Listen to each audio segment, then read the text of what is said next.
Son las 7:30 de la tarde, una hora menos en las Islas Canarias. Sean bienvenidos todos a la redacción abierta aquí en El Toro Televisión, donde ya estamos dispuestos para analizar para ustedes, para informarles, para opinarles de las cosas que hay que conocer al dedillo, porque enmarcan pues lo que es el ritmo de nuestras vidas, tanto en España como fuera de España.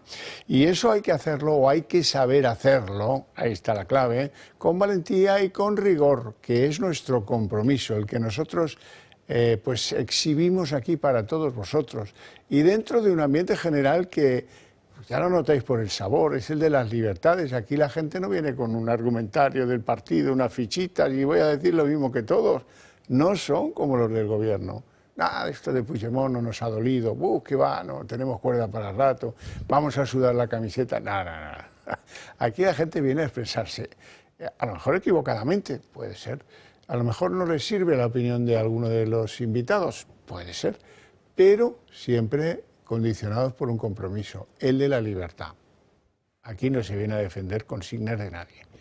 Y eso es lo que nos distingue, es lo que nos diferencia de las Telepedro, que por cierto ya les anuncio que en breve vamos a tener una Telepedro más para hacer un poco más rico a José Miguel Contreras y todas esas cosas que van asociadas al poder político cuando manda el PSOE en este país. Pero si ustedes se quedan, se asoman a este programa 10 minutos, con 10 minutos es suficiente para que detecten que esto tiene otro sabor completamente distinto a una Telepedro.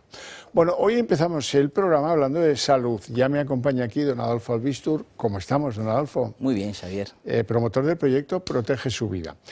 Hay que hacer que los corazones de los que nos interesan. Estamos llegando a una fase en la que hay que preocuparse por los otros, no solo dejarles hay que ser selectivos.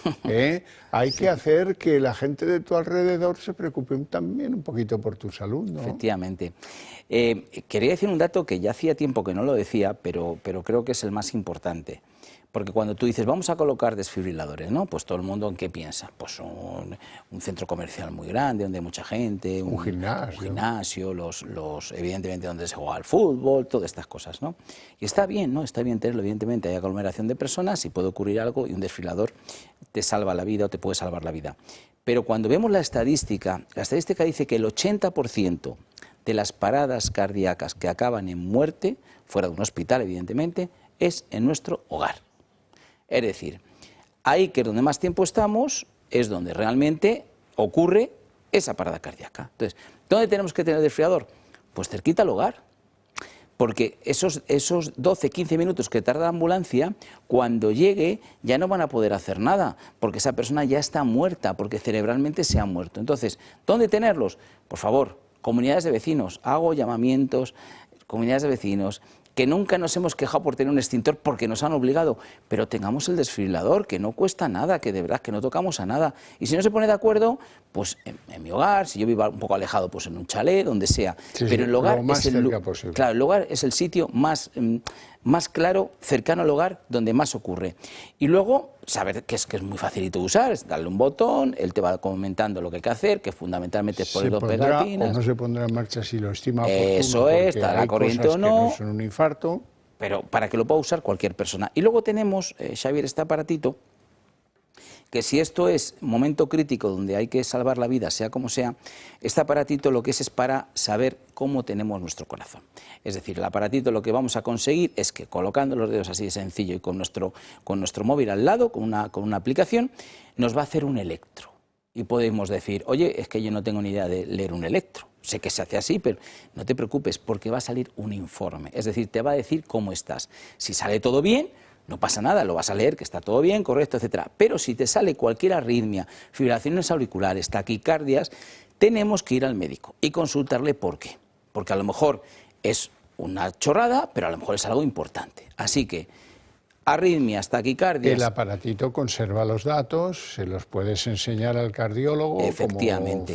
Querrá hacerte más pruebas, seguramente. Efectivamente. Pero eso es lo que llevan los que van de urgencias a las casas a ver si alguien tiene o no tiene un infarto. Eso es, claro, porque cuando llegan, igual que hay cosas rápidas, la temperatura, tienes la glucosa, etcétera, etcétera, una de ellas es esta, un electro rápido para ver cómo está ese corazón. Entonces nosotros en casa no hace falta que lo hagamos todos los días, pero de vez en cuando, y sobre todo si siento, pues a lo mejor un malestar, ¿no? Me lo voy a mirar, porque acertar a tiempo que ese electro está mal y en ese momento es buenísimo para poder prevenir lo que pueda ocurrir. Ventajas para que nuestros espectadores puedan cardioprotegerse. Pues mira, la primera ventaja y sobre todo es que vais a tener un gran descuento. Yo os pido de verdad que llaméis, tenéis un teléfono 900-730-061. Ahora nos cogemos la llamada, pero queda registrada. Llamad, por favor. Nosotros os informamos, os contamos todo. Si hay que ir a enseñarlo a la comunidad, se va y se explica. Igual el electro, es decir, lo que queremos es que estéis cardioprotegidos y cuanto antes mejor, porque si ya pasa, ya es tarde. Así que vamos a cardioprotegernos a ese 900-730-061. Adolfo Albistur, un placer enorme tenerte en el programa. Gracias, muchas gracias por la visita y muchas gracias por convencernos de cosas tan útiles para estar protegidos por lo menos hoy del corazón, que es una cosa bastante interesante, bastante seria. Casi me da a mí un infarto, estaba a punto de echar mano del desfibrilador porque me he enterado de que, oye, que hubo un descarrilamiento en Coslada que viene a cuestionar, oiga, ¿y cómo está esto del servicio de cercanías, los servicios de Renfe de cercanías? En fin, Coslada es un lugar de mucho paso de trenes. Un descarrilamiento se puede producir en cualquier sitio por donde pase cualquier tren. No hace falta que sea una curva muy pronunciada ni hace falta que sea un desnivel. Puede producirse en cualquier lugar. Me lo ha dicho un ferroviario, sí, pero a mí no deja de extrañarme porque entiendo yo que un tren de cercanías en San Fernando de Henares, camino creo que iba de Coslada, pues hombre, es una vía muy transitada para que se produzca algo así, lo cual me lleva a la impresión de que a lo mejor estamos, como en casi todas las cosas, invirtiendo poco en el mantenimiento de todo lo que conlleva el servicio ferroviario. Y quiero hablar de todo esto con Ignacio Catalá, que es secretario de Transportes del PP de Madrid y que ya está aquí en contacto con nosotros. Muy buenas tardes, ¿cómo estás? Gracias por atendernos. Hola, Xavier, muchísimas gracias. Vamos a ver, ¿qué es lo que pasó en Coslada? ¿Qué interpretación se puede hacer del servicio? ¿Qué inversión le hace falta al servicio?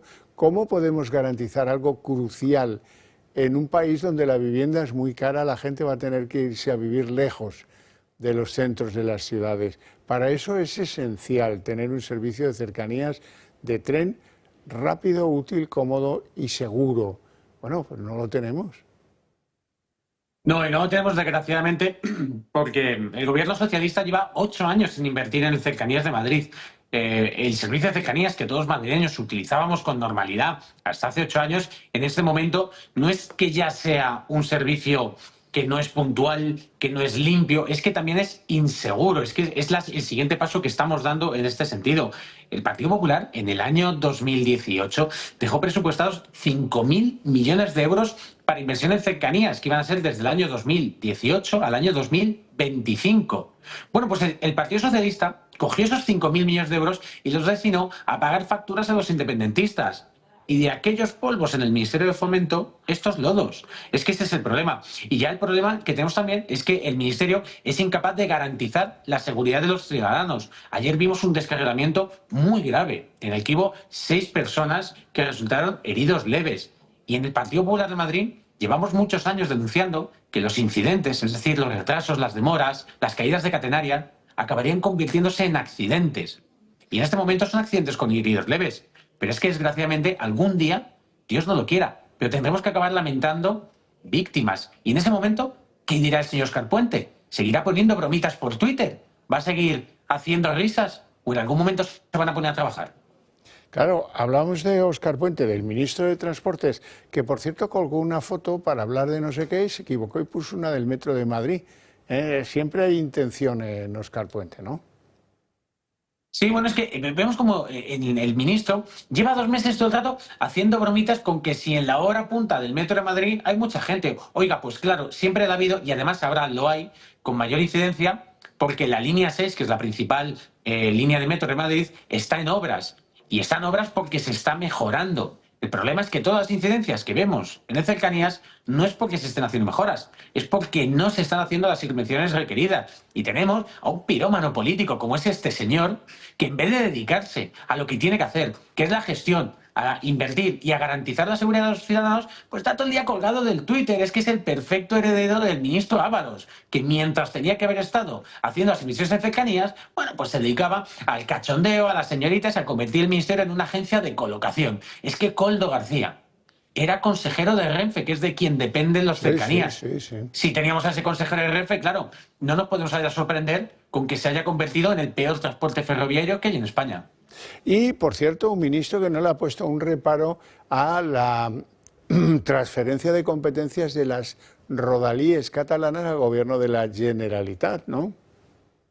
Sí, bueno, pero una cosa curiosa, le han transferido a Cataluña la competencia del servicio ferroviario territorial, pero también diciendo que seremos todos los españoles los que paguen al personal, a los maquinistas y todas las inversiones. Es que ese es el problema, es que dinero sí que hay. El problema es que el dinero primero se destinó a pagar las facturas de la moción de censura con los independentistas y ahora se está destinando a pagar los rodalíes, porque es que desde el momento en el que el gobierno necesita los 7 votos de los independentistas y de separatistas de Cataluña, en ese momento el interés del resto de los españoles queda supeditado a eso.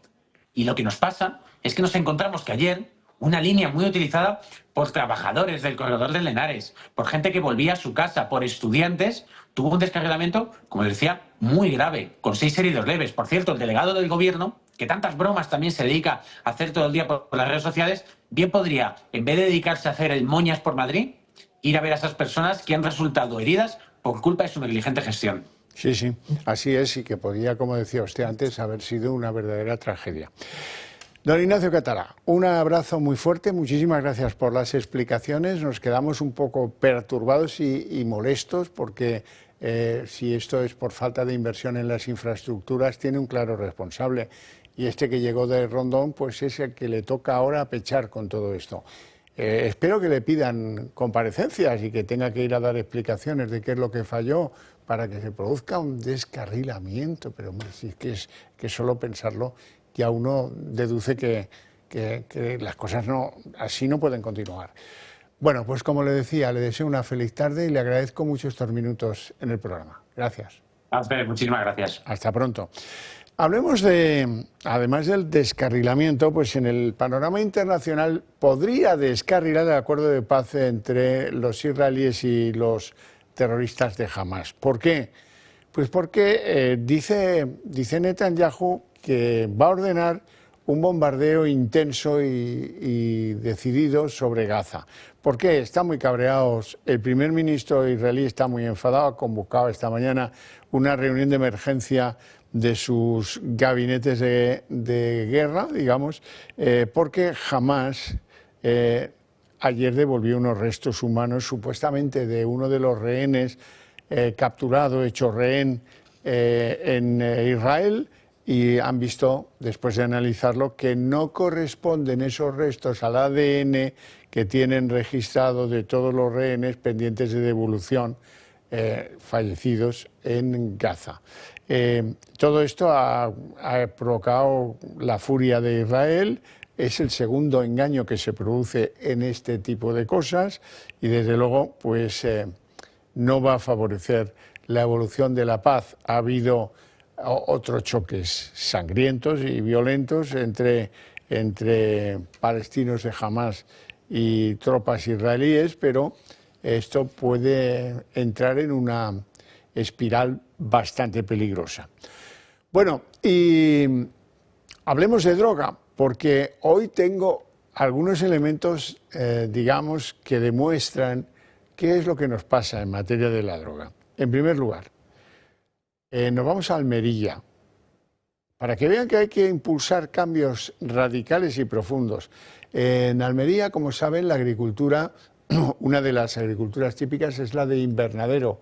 Lo que no se pueden imaginar es que debajo de los plásticos, lo que estén cocinando, en este caso plantando y recogiendo, para luego cocinar, es la abundancia que ven ahí de 5.600 plantas de marihuana. Esto es en una población que se llama Balanegra, en Almería, como hemos dicho. 5.600 plantas. Esto es ya un plantón o un plantadero de dimensiones impresionantes. Bueno, y como todos recordarán lo que pasó en Barbate, cuando los narcos se choteaban de los guardias civiles y les asesinaron en la bocana del puerto de Barbate. Hoy tenemos un dato más neutro que nos duele igual, porque igual tienen familia, estos de los que vamos a hablar ahora, que nuestros guardias civiles de Barbate. Ha habido un incidente serio entre los servicios del orden de la Gendarmería Republicana Portuguesa con los narcos. Lo que pasa es que esta vez ha sucedido en el lado portugués del río Guadiana. Consecuencia de ese enfrentamiento, la incautación de la droga que ven en esa goma, como le llaman ellos, en esa lancha con el toldo azul. Tras el incidente ha fallecido un militar portugués y hay 3 que han resultado heridos, lo cual viene a demostrar que no importa la bandera de los servidores del orden, si son portugueses o españoles, lo que importa es la falta de seguridad que hay en el Guadiana, en el Guadalquivir, en las costas marítimas, donde estos narcos hacen lo que les da la gana. ¿Para qué? Para hacer un negocio muy lucrativo que permite comprar voluntades, comprar de todo en las sociedades donde esto se tolera o se permite. No conozco cómo es la ley en Portugal, pero sí conozco cómo es la ley en España. Y entran en la cárcel y salen por la otra puerta. Cuando no es antes y salen por otra puerta, pero del juzgado sin entrar en la cárcel. Esa es la pura realidad. Que seguimos mirando estos delitos que derivan del tráfico de drogas y asociados, como una circunstancia que uno no puede hacer nada contra ella. Claro que sí. Lo que hay que hacer es que los partidos políticos se mojen, se impliquen y propongan cambios radicales y efectivos. Mira, Donald Trump hoy ha mandado a actuar, ya ni lo manda él, unos drones explosivos contra 4 barcas que venían a Estados Unidos desde las costas de Iberoamérica, desde Venezuela mayormente, no sé si alguno puede que de Colombia o de algún otro lugar. 4 en el día de hoy se han cargado. Claro, es que hay que ser diligente. Es que estos tíos de los narcos se nos acabarán comiendo por las patas. Sí, sí. ¿Por qué? Pues porque esto es atentar contra la paz de nuestra sociedad. ¿Lo vamos a seguir consintiendo o vamos a poner remedio taxativo? ¿Cómo? Pues hay muchas cosas que hacer. Juzgados especializados, endurecimiento de las penas, más medios a la Guardia Civil, más medios a la policía, más castigo para los funcionarios que se venden y que pasan a actuar y a dar servicio a los narcotraficantes y sobre todo, no puede ser que nuestra juventud prefiera el mundo del narco y bajar fardos en una lancha de goma a buscarse un trabajo decente. Si eso es nuestro futuro, no tenemos futuro. Así de claro. Si en cualquier pueblo de España va a haber un tío plantando cositas para venderlas ilegalmente y robar la electricidad para que crezcan más deprisa, no tenemos futuro. Eso hay que limpiarlo. Eso es una lacra que nos va a hundir como sociedad y como país. Así es que, a partir de ahí, hay que tomar medidas. Como yo digo siempre, eso depende de ustedes y de nosotros. Y no nos van a callar. Vamos a seguir dando esta barrila y a mostrarles con hechos que nadie puede poner en duda. Esto no es narcofobia. No. Esto es que un país que va así acaba como los estados controlados por la droga en México o en tiempos en Colombia o ahora en Venezuela con el tren de Araguas. Bien, vamos a los problemas políticos. En Valencia tienen un montón de problemas políticos. Tal vez por ello vamos a ver una encuesta de qué es lo que dicen que puede pasar en Valencia si hubiera elecciones, que no descarten que las puedan producir a gran velocidad. El Partido Popular obtendría 33 escaños, el PSOE 27, Vox 20, Compromís 19. Hombre, pues Vox le ha dado el sorpaso a Compromís, el PSOE contrariamente a lo que pudiera parecer, ha bajado. Y, hombre, el Partido Popular, con el impacto de Mazón y todo lo que está repercutiendo, toda la izquierda unánimemente contra el PP en Valencia, pues hombre, sigue siendo primera fuerza, según esta encuesta que, como digo, capitaliza es Vox quien se lleva el excedente o el ausente de voto del Partido Popular, diríamos que lo capitaliza Vox. Bueno, son 7 escaños, lo que le quita en definitiva, ¿no? Bueno, esto es lo que dicen las encuestas, que como saben yo creo poco en ellas y les recomiendo que hagan lo mismo, que crean poco en las encuestas. Aquí, hombre, son unas tendencias, si hay 4 o 5 encuestas que dicen parecido, pues podemos darlo por bueno. Pero de aquí a las elecciones, que no sabemos cuándo van a ser, pues probablemente falte mucho. Lo que sí sabemos que va a pasar en Valencia es el funeral de Estado por las víctimas de la Dana. Hoy decía la portavoz de Vox, Pepa Millán, que en un año que ha transcurrido, bueno, mañana será el día, hay un 83% de los que merecían ayudas que aún no las han recibido. De momento, de los 8.000 millones de euros que el Gobierno presume haber concedido a los afectados, apenas el 7% son ayudas directas, de los 16.000 millones prometidos inicialmente por Sánchez. Un año después, el 40% de las empresas sigue sin cobrar las ayudas y el 82% de las familias que las solicitaron no han recibido compensaciones por los daños materiales sufridos, siendo la mayoría indemnizados de forma parcial. Bueno, hay más cosas sobre Valencia, luego se las contaré con todo detenimiento y calma, pero no quiero hacer esperar a nuestra siguiente invitada, doña Isabel Pérez Moñino, portavoz de Vox en la Asamblea de Madrid. Muy buenas tardes, gracias por atender nuestra llamada. ¿Qué tal? Muy buenas tardes. Muy bien, quiero hablar con usted del motín en Hortaleza y de qué se puede hacer a partir de ahora. Si sabe usted algo de los heridos que tuvieron que ser evacuados en ambulancia a un hospital, creo que eran en su mayoría vigilantes de seguridad de ese motín, ¿qué es lo que nos puede aportar en estos momentos? Pues la verdad es que podemos aportar poco porque el Gobierno de la presidenta Ayuso nos facilita poca información. Cuando realizamos peticiones de información sobre los centros de menas, ahora nos han llegado a contestar que no nos van a dar datos porque estigmatizamos a los menores migrantes, ¿no? Nosotros vamos a seguir diciendo lo que siempre hemos dicho, vamos a seguir exigiendo al Gobierno de la Comunidad de Madrid lo que siempre hemos exigido, que es el cierre de los centros de menas. La semana pasada se consiguió en Murcia el cierre del primer centro de menas de toda España y cuando los españoles nos den una mayoría suficiente vamos a cerrar todos los centros de ilegales de España. También estamos exigiendo que se hagan las pruebas de edad, las pruebas periciales de edad por parte del Gobierno de la Comunidad de Madrid a todos aquellos que dicen ser menas y el Partido Popular de Madrid nos ha dicho que no, ha votado en contra de esta propuesta. Igual con los convenios de reagrupación de los menas a sus países de origen con sus padres, que eso también se puede hacer en base al artículo 35 de la Ley de Extranjería.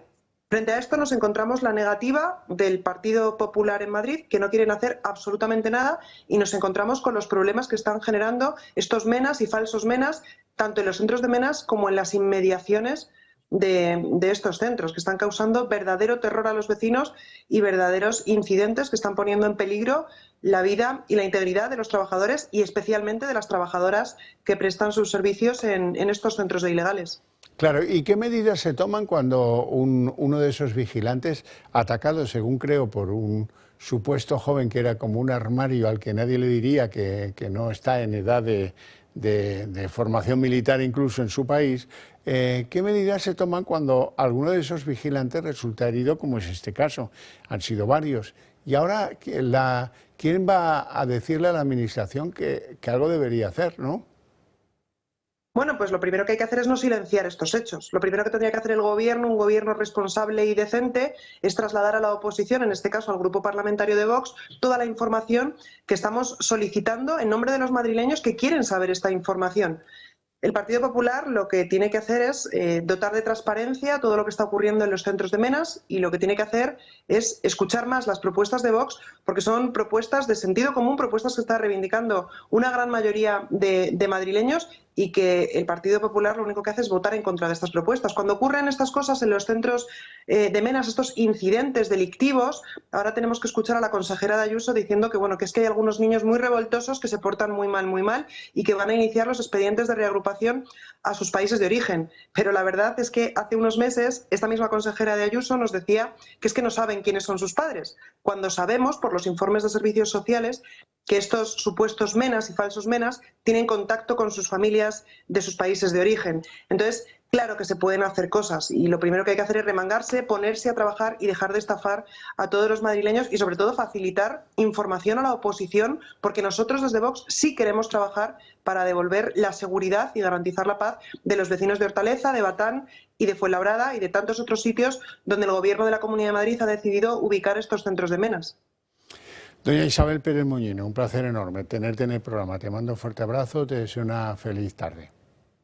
Gracias, igualmente, buenas tardes. Hasta pronto. Bueno, volvamos a Valencia. En Valencia están pasando cosas importantes. En primer lugar, tengo que deciros que Mazón ha decidido que acudirá al funeral de Estado. Bueno, solo faltaría que no acudiera el presidente de la comunidad autónoma, ¿no?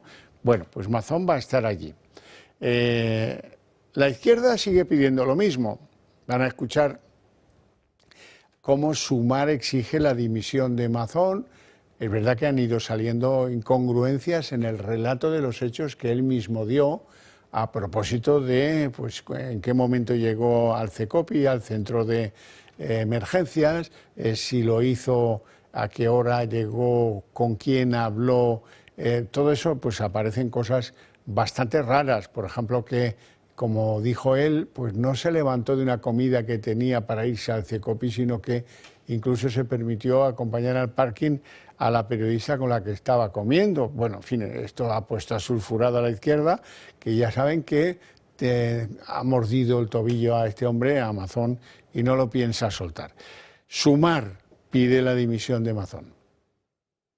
Que no queremos un gobierno indecente, no queremos a Carlos Mazón. 3 de cada 4 valencianos quieren que el señor Mazón dimita. Hay prácticamente unanimidad de los editoriales, desde el ABC a Público. Y por eso creo que es importante que el señor Feijóo, que el señor Abascal nos digan si van a continuar sosteniendo esta ignominia.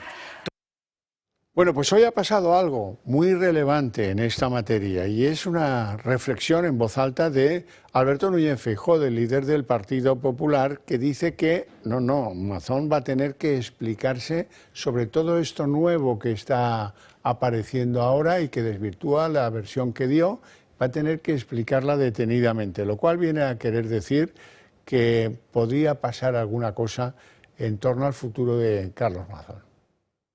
Se tendrán que dar todas las respuestas que sean necesarias y asumir en la Comisión de Investigación en las Cortes Valencianas y en la Comisión de Investigación en el Senado todas las preguntas que se puedan formular. Y eso lo tendrá que responder el señor Mazón. Lo que le digo es que el presidente del Partido Popular está mucho más preocupado por respetar a las víctimas y a sus familiares y por la reconstrucción. Y el señor Mazón tendrá que explicar todas y cada una de las preguntas que le hagan en las Cortes Valencianas y en el Senado. No es poco lo que ha dicho hoy Feijóo. Bueno, vamos a la reacción posterior a que ayer la presidenta de Extremadura, María Guardiola, convocara elecciones extremeñas para el día 21 de diciembre. Hay otras comunidades en las que tampoco tienen por ahora presupuestos después del plante de Vox y que podrían o no estarse planteando algo parecido a lo que ha hecho María Guardiola. No tengo presupuestos, la doctrina de mi partido, el reproche de mi partido al PSOE es que sin presupuestos no se puede gobernar, pues disuelvo y convoco elecciones. Hoy, sin embargo, el varón aragonés Jorge Azcón se desmarca de Guardiola y dice que sigue apostando por una recomposición de relaciones con Vox, porque según él las elecciones son la última opción de todas las posibles. Parece ser que el jefe del Ejecutivo aragonés cree que todavía hay posibilidad de alcanzar un acuerdo con Vox para que se aprueben los presupuestos y se siga aportando esa confianza en la vida de los aragoneses. Vamos a escuchar a Jorge Azcón.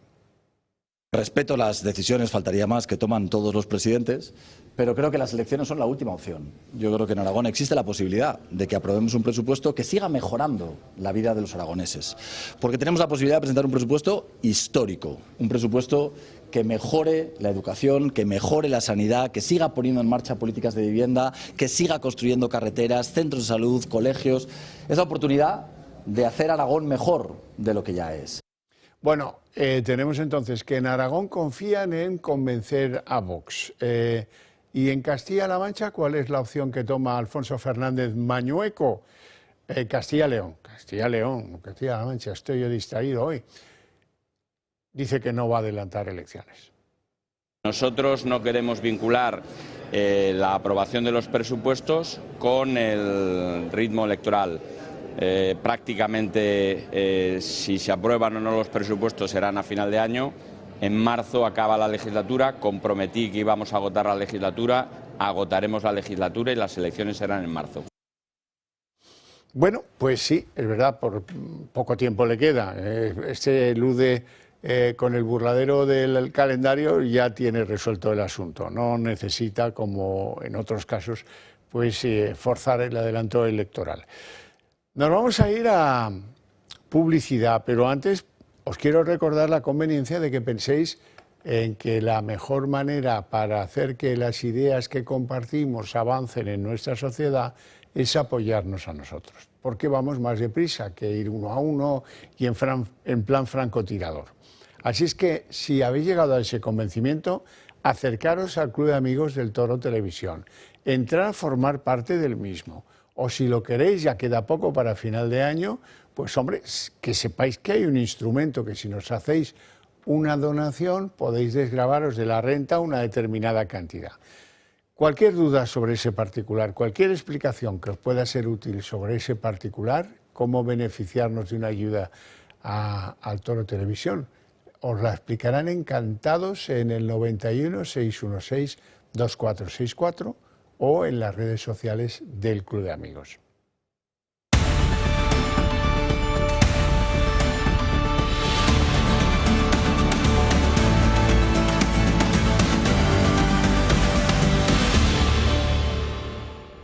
Son las 8:06, momento en el que abrimos la mesa de análisis político, que lo primero, pues claro, como siempre, es presentarle a nuestros invitados. Don Alberto Pérez, muy buenas tardes. Buenas tardes, Javier. ¿Cuánto tiempo?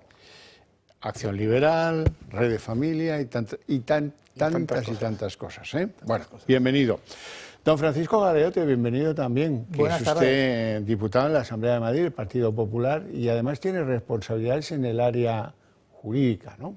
Eso es, eso me toca dentro del partido y un placer estar aquí, ¿no? En un espacio donde se puede hablar de política en libertad y desde el respeto, que no es fácil, ¿no? Ir a un programa de política y no sentirse como una trinchera, ¿no? Pues pronto habrá una Telepedro más, que ya estamos rodeados. Empezamos. Pues me viene como anillo al dedo que usted esté hoy aquí, porque yo no quiero, no sé, me da la sensación de que no me equivoco, pero es que hoy han anunciado los socialistas de Extremadura que Miguel Ángel Gallardo, el de la Diputación de Badajoz, el que facilitó toda la martingala para que el hermano músico encajara en un sitio que no sabía bien dónde estaba, pero cobraba, eso sí.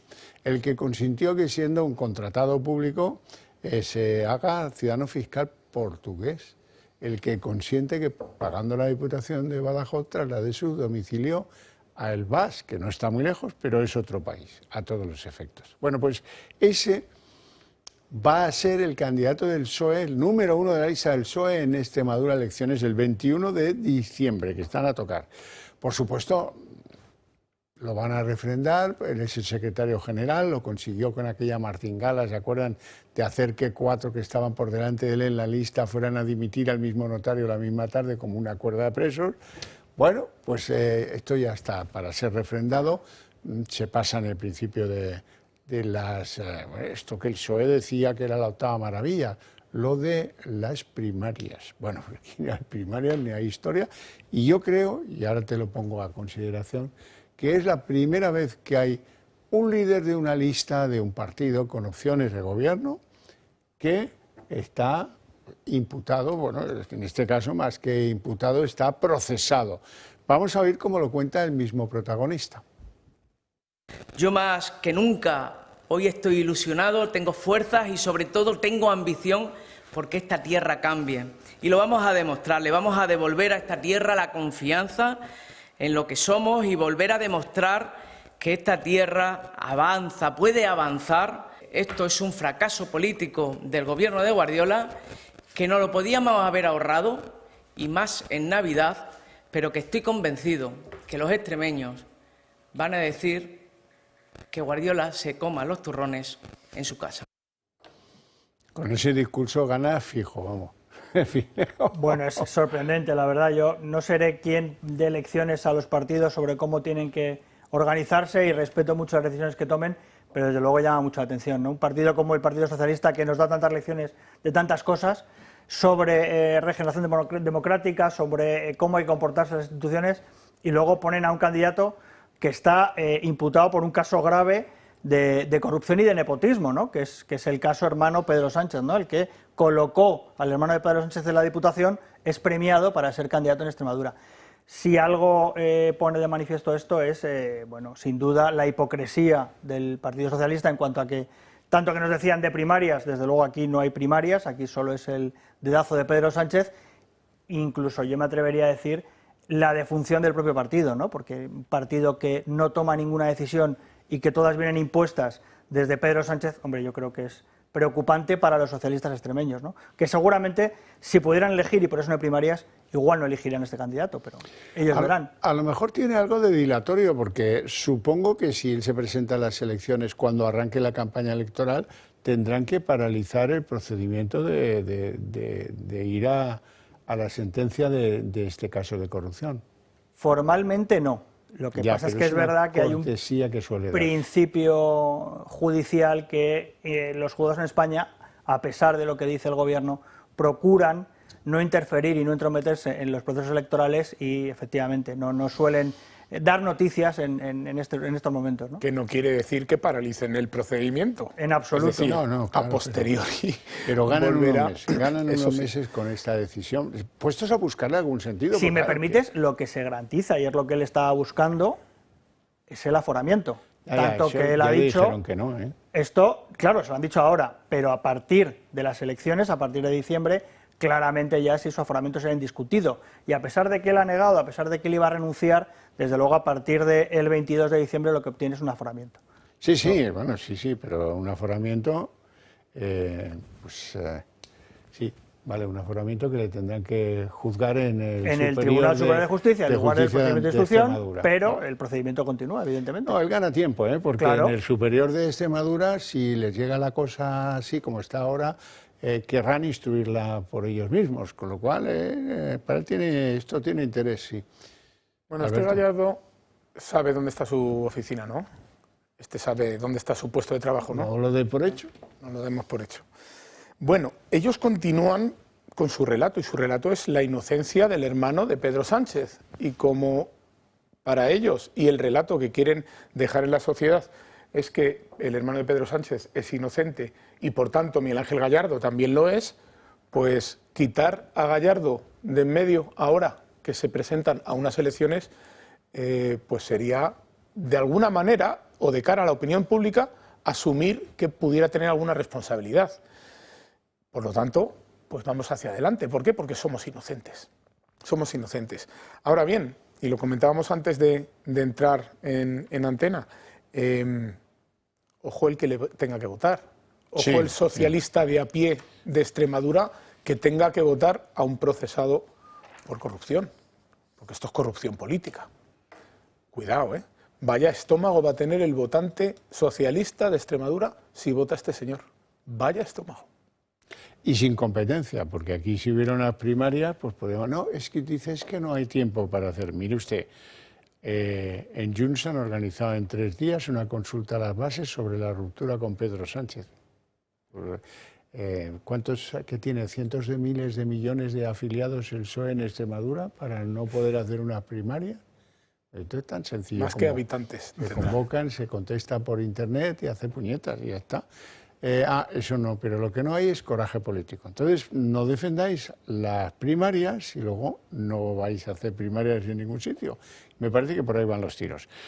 Bueno, hoy en Moncloa, a pesar del desaire de Puigdemont, a pesar de que, como decía Nogueras, lo roto está y no tiene arreglo, pues resulta que han ido a prisa y corriendo a presentar la ley que da a la Fiscalía completo poder sobre la UCO,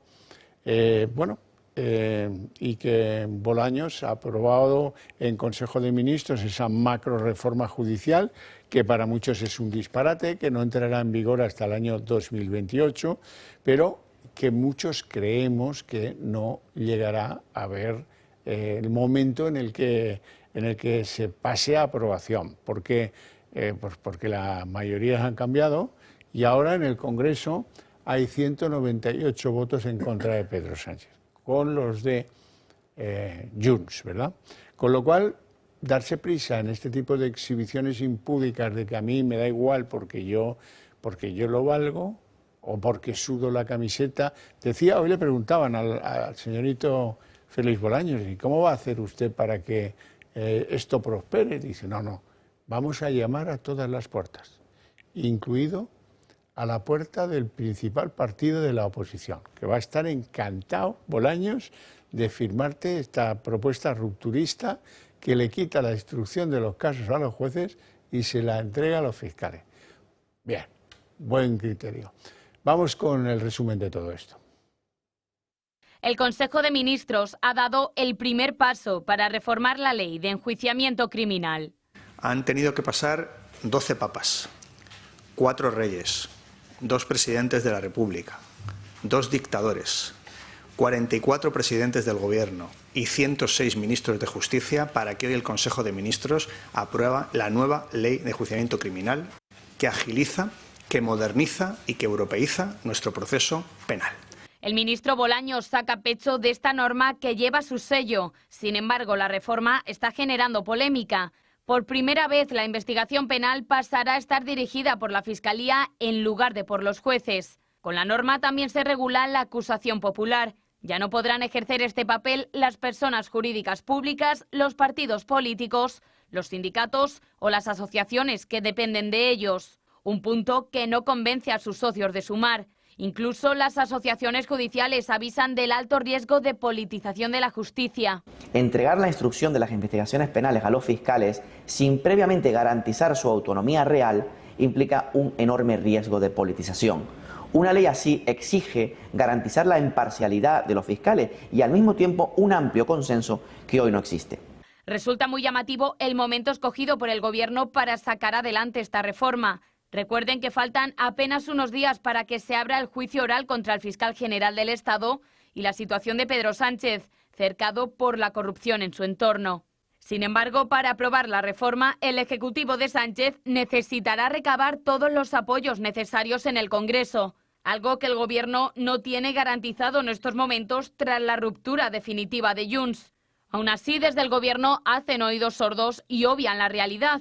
Bolaños asegura que llamará a todos los partidos para sacar adelante la ley de enjuiciamiento criminal. Esto es una obsesión. Me parece bien que la gente tenga obsesiones, pero hay que ser realista porque si no nos hace perder a todos el tiempo una barbaridad. Bueno, independientemente de que pueda salir o no y que concite los apoyos parlamentarios necesarios, es una propuesta realmente preocupante, ¿no? Es una iniciativa legislativa grave. Nosotros cuando denunciamos que el sanchismo es corrupción y una corrupción de la peor especie, es cosas como esta, ¿no? Hay una corrupción más burda, una corrupción que tiene que ver con lo que hemos visto de Ábalos o de Koldo, con los sobres o con la contratación de señoritas en los ministerios, pero lo realmente grave es este tipo de corrupción que va encaminada a cargarse el Estado de Derecho, ¿no? Esto es un nuevo ataque a la independencia judicial, ¿no? A la independencia del Poder Judicial, porque es un viejo anhelo, además del sanchismo. Aquí solo está en juego, que es lo que quieren, el control de los casos penales, ni más ni menos. Y esto en democracia es gravísimo. Un problema es que nos hemos acostumbrado a decir estas cosas en televisión como si fuera la disputa política ordinaria. Y decir que un gobierno quiere asumir el control de las causas penales es algo que nos acerca más a una república bananera que a un Estado de Derecho europeo, ¿no? Y además hoy día, con la que está cayendo, que estamos viendo a un fiscal general del Estado que está imputado precisamente por utilizar su cargo para perjudicar a un rival político del gobierno, ¿cómo puede ser que se presente hoy esta reforma, que lo que trata es de que los fiscales lleven la instrucción de los casos penales. Es que es realmente obsceno, ¿no? Y se escudan en un viejo debate técnico, porque te dicen que en Europa los fiscales instruyen los casos y que es lo habitual, y es cierto, pero claro, es que las fiscalías europeas no dependen orgánicamente del gobierno. Si esto se hace y no se reforma el estatuto fiscal, lo que tenemos es el control directo del gobierno sobre la instrucción de los casos penales, y esto es una barbaridad en un Estado de Derecho, ¿no? Esto en democracia no se puede consentir. Y de la UCO. Y de la UCO. Que también pasaría al control. Don Alberto. Si la Fiscalía no dependiera del gobierno, como bien acaba de decir Francisco Galeote, fantástico, no me parecería mal. Efectivamente, nos equipararíamos judicialmente al resto de Europa o a las grandes potencias de Europa en materia judicial, pero es que no es así. Es que aquí el fiscal general del Estado lo elige el gobierno. Por lo tanto, esto es un nuevo atentado que coarta las libertades contra el Estado de Derecho, que coarta las libertades de los españoles, en este caso las libertades judiciales, porque ya la acción popular ya tampoco la podrán ejercer los partidos políticos. Claro, eso tampoco, eso es claro, es que cualquier asunto, al final es una ley hecha por socialistas para el beneficio de socialistas, porque es una ley para que, si ellos pueden continuar en el gobierno, puedan manejar a su antojo cualquier causa penal, y es que tienen unas cuantas. A día de hoy, pensemos que si ellos manejasen las causas penales y no los tribunales que a día de hoy a los que se están ocupando en este momento, pues quizás no tendríamos caso Cerdán, Koldo, Ábalos, Begoña, hermano de Pedro Sánchez. Hay una hipocresía todavía mayor en el PSOE, que promueve una ley para limitar la acción popular y que los partidos no puedan personarse, y resulta que el partido que está más personado en casos judiciales es el propio PSOE. ¿Cabe un ejercicio mayor de incoherencia? Pero es que es completamente obsceno, ¿no? O sea, realmente no cabe en cabeza de nadie que esto se presente hoy a los españoles, ¿no? Yo, por mucho que en Europa tengan otros planteamientos muy acotados, porque, por ejemplo, cuando el caso es de un delito de sangre, un delito grave, actúan a la vez dos fiscales, para que sus decisiones sean colegiadas, por si acaso.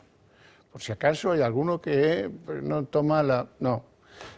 Aquí de eso ni siquiera se habla, pero es que yo prefiero el sistema actual nuestro, con un juez de instrucción que está curtido en ese trabajo, un ministerio público que a veces sí, a veces no, defiende los intereses públicos, y luego pues las partes, ya está.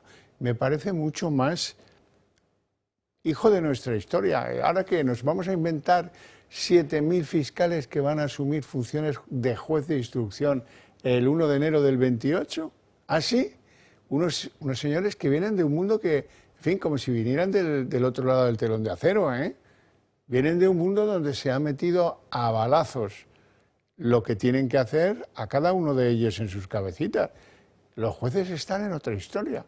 Los jueces tienen una tradición de escuchar, de decidir, de tomar decisiones, a veces incluso de acuerdo con los fiscales, en muchos casos. Bueno, a lo que vamos. Un juzgado al que el PSOE le tiene algo de miedo, que es el Supremo, ha decidido hoy, por cuarta vez, mantener a Santos Cerdán, al secretario de Organización Socialista, el último que está implicado en los casos de corrupción.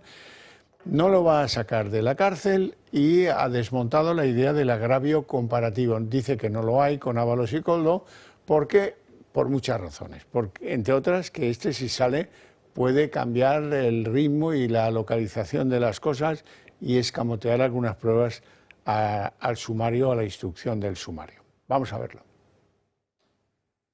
El Tribunal Supremo rechaza por cuarta vez dejar en libertad a Santos Cerdán y descarta un agravio comparativo con José Luis Ábalos y Koldo García. Así lo ha notificado en un auto Leopoldo Puente. El magistrado advierte que todavía no han cambiado las circunstancias que le llevaron a enviar a prisión preventiva a Santos Cerdán. El pasado 17 de octubre, José Luis Ábalos y Koldo García se negaron a declarar en el Supremo, pero el juez rechazó enviarlos a prisión. Una decisión que llevó a los abogados de Santos Cerdán a denunciar un agravio comparativo. Ahora Leopoldo Puente se ha manifestado al respecto. El magistrado justifica la prisión de Cerdán en la posición funcional que éste ocupó en la presunta trama corrupta y cree que puede tener conocimiento de datos o elementos cruciales que Ábalos y Koldo podrían ignorar. En definitiva, Puente cree que Cerdán puede alterar, ocultar o destruir pruebas y recuerda que los indicios apuntan a que el exsecretario socialista pudo ser la persona que negociaba con los pagadores y después recibía los cobros. Por lo tanto, Puente es muy claro en este auto. Para el magistrado, Cerdán es la persona que tendría conocimiento completo y quien podría dificultar el devenir de la investigación. Y entre las peticiones denegadas por el Supremo está también la solicitud de nulidad y archivo de la causa que planteó la defensa de Koldo y a la que se sumaron los letrados de Ábalos y del constructor José Ruz. Puente también ha rechazado expulsar a los partidos políticos que ejercen la acusación popular en el caso Koldo. Una pequeña pausa, 2 minutos para la publicidad, volvemos y comentamos todo esto.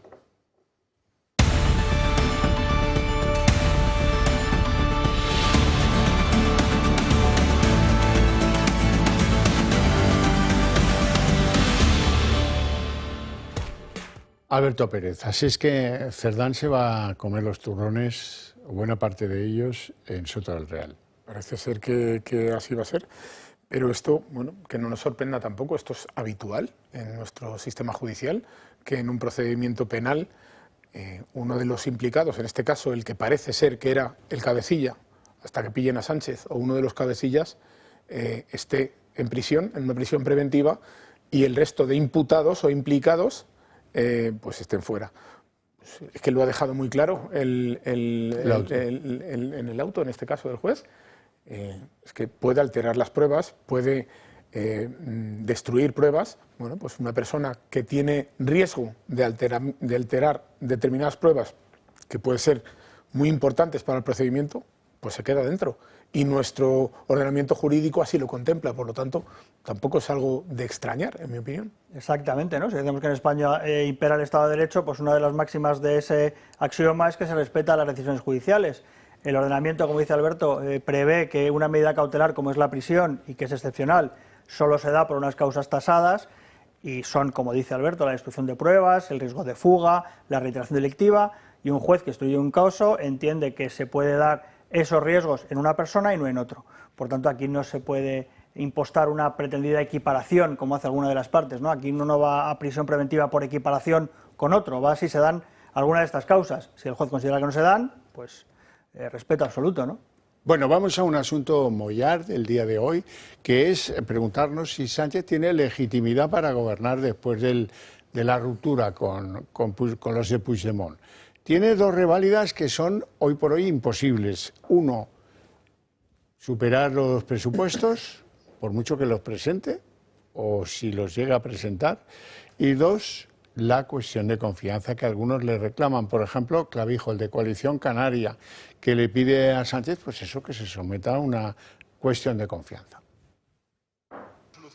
Sánchez pretende aferrarse al poder hasta agotar la legislatura, pese a todo y a todos. Recordemos que gracias a Junts, Pedro Sánchez consiguió formar gobierno con 179 votos a favor frente a 171 en contra. La mayoría de la Cámara le otorgó su confianza, pero ahora la situación ha cambiado, con 178 votos en contra, porque se suman los diputados de Junts, con el anuncio de ruptura de Carles Puigdemont, quien verdaderamente está al frente del rumbo del Gobierno de España. Pedro Sánchez se ha quedado sin mayoría en el Congreso y tiene solo 2 vías para demostrar, aunque sea evidente, que no ha perdido ese apoyo. La primera opción sería presentar de una vez un proyecto de presupuestos generales y lograr su aprobación, lo que resulta imposible con el no rotundo de Junts. La otra opción pasa por someterse a una moción de confianza y ganarla. Esta segunda vía sería una decisión personal del presidente. Nadie más que él puede activarla, algo que se descarta teniendo en cuenta que no existe posibilidad de que salga airoso de esa situación. Sus socios del Gobierno, Coalición Canaria, ya han solicitado al presidente que se someta a esa cuestión de confianza, para saber, dicen, si hay alternativa en la oposición. Temen que con los presupuestos paralizados, el futuro de Canarias también se vea comprometido. Otro de sus socios, uno de los más fieles, el PNV, habla de una legislatura que no es sostenible en el tiempo.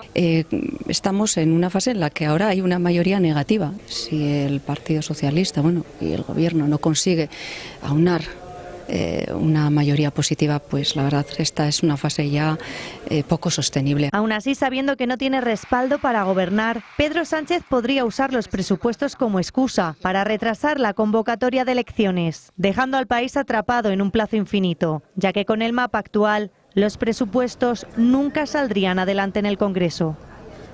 Yo he estado muy pendiente de lo que decían los ministros del Gobierno en el día de hoy, ha hablado Pilar Alegría, tal, no quiero cansarles con todo esto, pero todos parecían ser autistas hoy. No pasa nada, yo no voy a sudar la camiseta, presentar los presupuestos, el otro Bolaño, no, yo traigo aquí una reforma absolutamente descomunal del sistema judicial que la hemos aprobado casi por trámite de urgencia en el Consejo de Ministros, pero ¿dónde vais? ¿Para qué correr tanto si no vais a llegar a ningún sitio? O me da a mí esa sensación.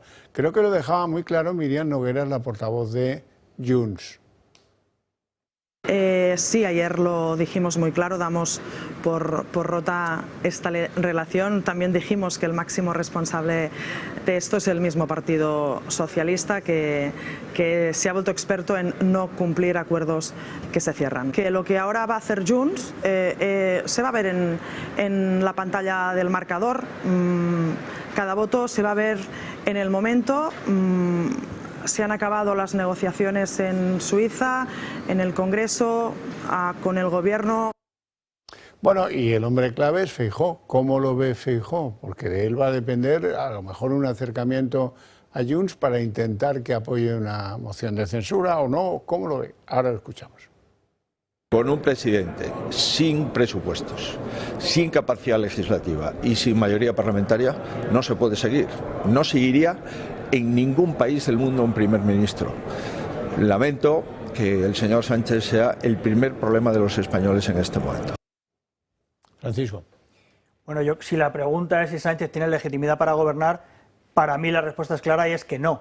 No la tenía de origen, porque la investidura, y lo hemos visto, fue una mera transacción, no fue un verdadero otorgamiento de confianza, fue simplemente un intercambio de 7 votos a cambio de la impunidad penal. Y ahora mismo tampoco tiene legitimidad para gobernar porque Sánchez está incumpliendo la principal obligación que tiene el Gobierno en el ámbito legislativo, ¿no? Que es presentar un proyecto de presupuestos del Estado.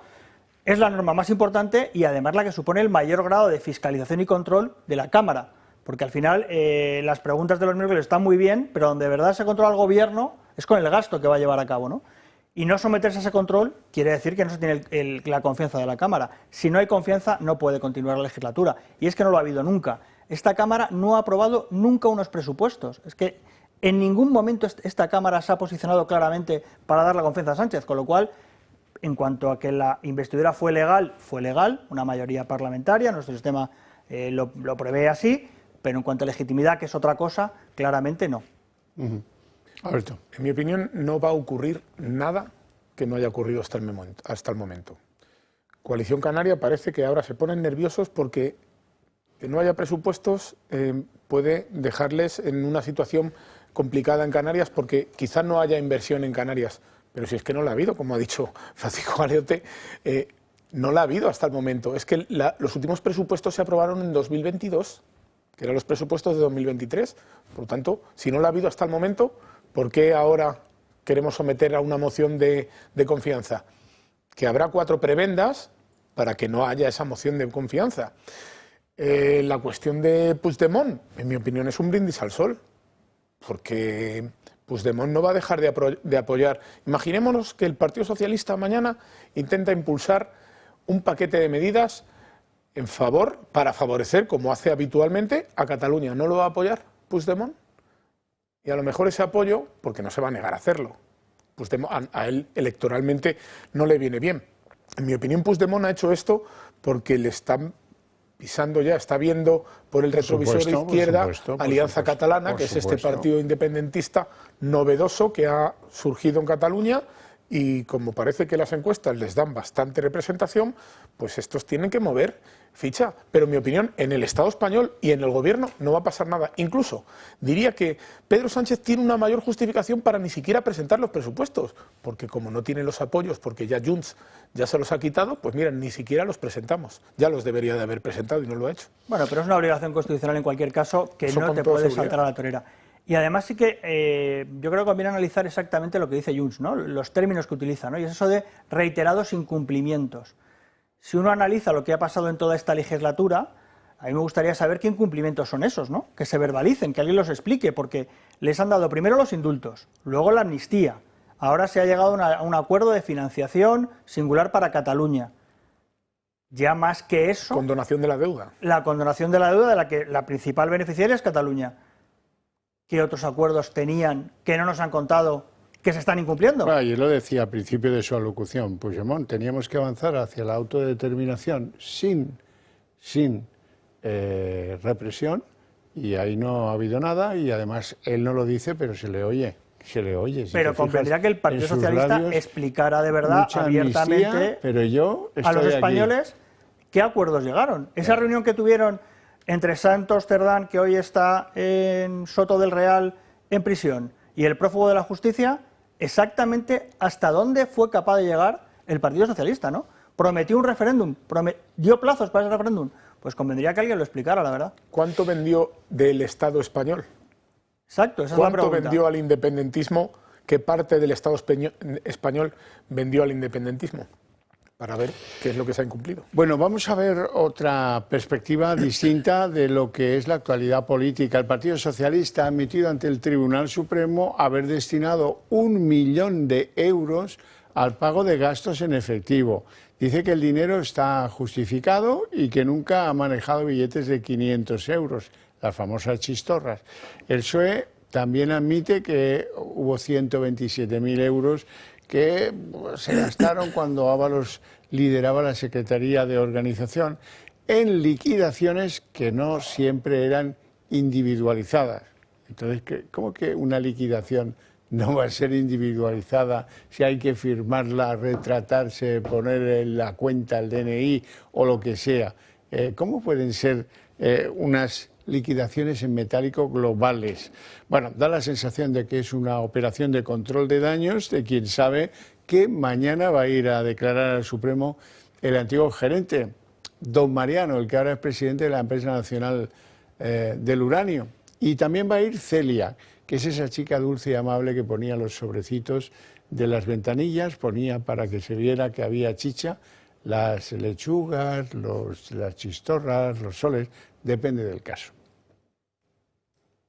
El PSOE sacó 1 millón de euros en efectivo de sus cuentas para gastos del partido entre 2017 y 2024. Así aparece en el escrito que han remitido a Leopoldo Puente, el juez del Tribunal Supremo que investiga la presunta trama que cobraba comisiones a cambio de adjudicaciones públicas, de la que formarían parte el exsecretario de Organización, Santos Cerdán, el exministro de Transportes, José Luis Ábalos, y su asesor, Koldo García. Esta es la segunda documentación que aporta el partido, porque en la primera la UCO identificó pagos a Ábalos y a Koldo que no estaban registrados. Recordemos que existen conversaciones en las que Koldo se refiere a bonos en efectivo que no aparecen en la documentación original de Ferraz. Ahora aportan nueva información, en concreto 39 justificantes bancarios, y aseguran que el 1 millón de euros retirado es una cantidad mínima frente al presupuesto total del partido. Tratan de despejar de nuevo las dudas sobre su contabilidad, señalando en el documento presentado que algunos de los pagos cuestionados por la UCO habrían sido gestionados a través de Koldo García para su reparto dentro del equipo de Secretaría de Organización, que del millón el importe destinado alcanzó los 127.000 euros, pero aseguran que no fue dinero entregado directamente a él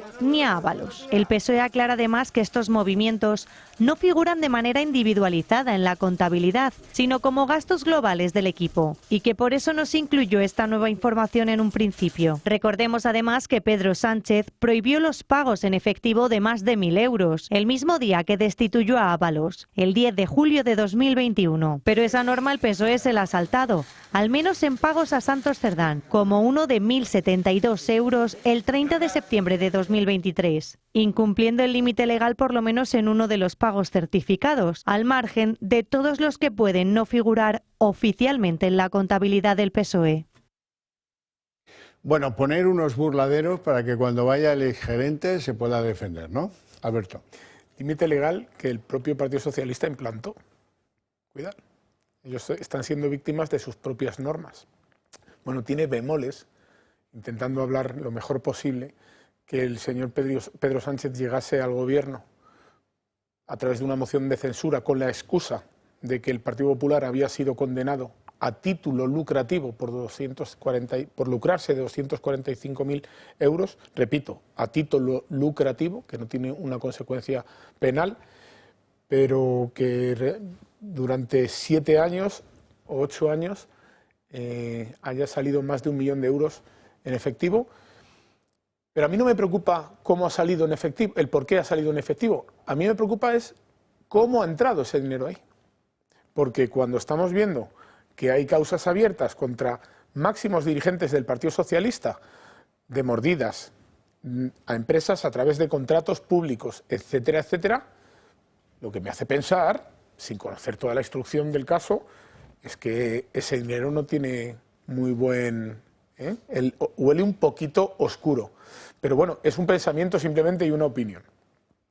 Bueno, es verdad que aquí el Partido Socialista lo que tiene que dar es muchas respuestas, ¿no? Porque además de ser muy chocante, como decía Alberto, que el gobierno que limite, restringe el uso de efectivo de una manera tan absoluta a los ciudadanos, a los autónomos y a las empresas, que yo creo que ahora está el límite en 1.000 euros, ¿no?, para hacer un movimiento en efectivo, maneje estas cantidades de manera tan descontrolada, ¿no? Máximo cuando además el Tribunal de Cuentas exige a los partidos políticos que todos los gastos se deben de hacer y todas las transacciones por transferencia bancaria, porque se necesita que el dinero haya una trazabilidad, ¿no? Entonces parece que precisamente lo que se intenta evitar es esta trazabilidad del dinero. Y ahí las dos preguntas claves, como apuntaba Alberto, son ¿de dónde viene y qué se paga con eso, ¿no? Y cuanto antes se responda, mejor, porque es un asunto bastante grave, la verdad. Bueno, y mientras tanto hay una operación, hay algunos que cobran, no sé de quién, pero que cobran para tratar de humanizar a los que están en dificultades en el PSOE.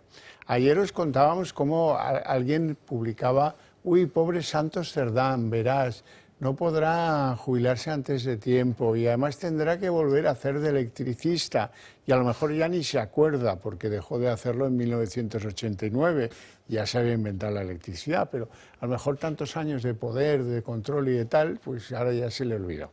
Bueno, hoy la operación de humanización tiene que ver con Koldo. ¿Por qué? Bueno, pues porque... ¿Por qué van a querer humanizarlo enseñándonos sus plantaciones de kibis y otras plantas tropicales en Alicante? Porque es mejor pensar en un Koldo hortelano con un kiwi en la mano que en un putero que se recorre los bares de las carreteras de España. Es mejor pensar en los kibis de Alicante que en los sobres de las chistorras que mandaba la mujer a recoger al partido, ¿no? Pero bueno, estas operaciones, esto de la humanización, a lo mejor a alguien le enternece el corazón. Estoy en contra de que se os enternezca el corazón. Aquí el que la ha hecho lo paga, ya, punto. Por muchos kibis que tenga en el jardín, que por cierto, habría que plantearse de dónde saca para tantas plantas como tiene, ¿no? Bueno, aquí lo que haga Koldo con sus kibis a mí realmente me da igual y el foco ni siquiera tiene que estar en Koldo, ¿no? Tiene que estar en los responsables políticos que en su momento le nombraron para según qué cosas, ¿no? Y eso es lo que nos debería de preocupar. Yo prefiero, de hecho, que esté con los kibis a cuando estaba antes con Ábalos, claro, en el Ministerio de Transportes manejando las cercanías, ¿no? Que así es como están las cercanías hoy en España. Hoy ha habido un accidente grave en San Fernando de Henares que ha dejado varios heridos y hay que ver cómo está la gestión de los trenes y de las cercanías en nuestro país. Y tiene que ver con que al frente estaba Koldo, el de los kibis, su jefe Ábalos, y después estaba Óscar Puente, el ministro tuitero, ¿no? Y tiene que ver además con algo grave, y es que cuando la corrupción llega a este nivel, la degradación política llega a este nivel, la degradación moral llega a este nivel, eso al final repercute en la gestión de los servicios públicos y se ven afectados. Y yo recuerdo que tengo una edad cuando los trenes en España, el AVE, era un síntoma de eficacia, de eficiencia, de puntualidad, pues hasta eso se han cargado, ¿no? Exactamente. Eso que teníamos como un orgullo de producto español, pues hasta eso se lo han cargado, ¿no? Alberto. Bueno, que se ha filtrado a un medio de comunicación para humanizar a este señor, no me cabe duda, porque es la imagen que quieren que veamos. Ahora bien, fijaos, yo creo que Koldo ni siquiera va a entrar en prisión. Koldo va a pasar como desapercibido. Y eso que es muy difícil que pase desapercibido a alguien con tanta implicación. Ahora bien, sin ser el cerebro de la trama, creo que tiene el mayor cerebro de la trama. Este tipo ha grabado miles de conversaciones, que es de donde está tirando la UCO en este momento para continuar la instrucción también, la investigación del juez.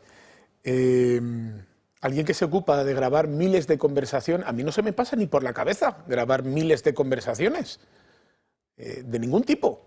Es por algo.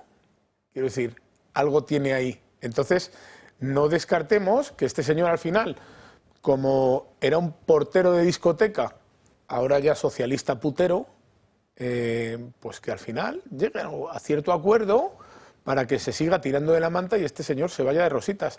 Y estas imágenes le vienen muy bien a él, porque alguno engañará, estoy totalmente seguro. No sé yo. Por cierto, que el Gobierno está estudiando un ascenso para el teniente coronel Antonio Balas, el jefe de la UCO, aquel al que Leire Díez, la fontanera, espía, no sabemos cómo llamarla todavía, ella dice que periodista de investigación, pero bueno, quería datos para matar a este hombre, para matarlo en el sentido pues de sacarlo de la cabeza de la UCO como fuera. Han dado con un método que suele funcionar bastante bien en España. Lo ascienden, le harán no sé qué y abandona el cargo al frente de la UCO para, seguro que ya tienen preparado un sustituto para que eso sea pues beneficioso a los intereses del gobierno, ¿no? Sí, esto es algo que ya es habitual en este gobierno, ¿no? A todo aquel que resulta incómodo se le quita de en medio. Desde luego esta manera es bastante más incruenta como la que pretendía Leire, como decías, ¿no? Es mucho más... O Pérez de los Cobos. Exactamente, me recordaba mucho el caso de Pérez de los Cobos, ¿no? Otro guardia civil que por hacer su trabajo de una manera honesta, de manera fiel a sus principios, pues fue liquidado de mala manera por el ministro del Interior. Un ministro del Interior que desde luego su gestión va a pasar a la historia como la más sectaria al frente de una cartera como Interior, que debería de, valorarse de otros parámetros, ¿no? Tener otros principios a la hora de afrontar estos temas.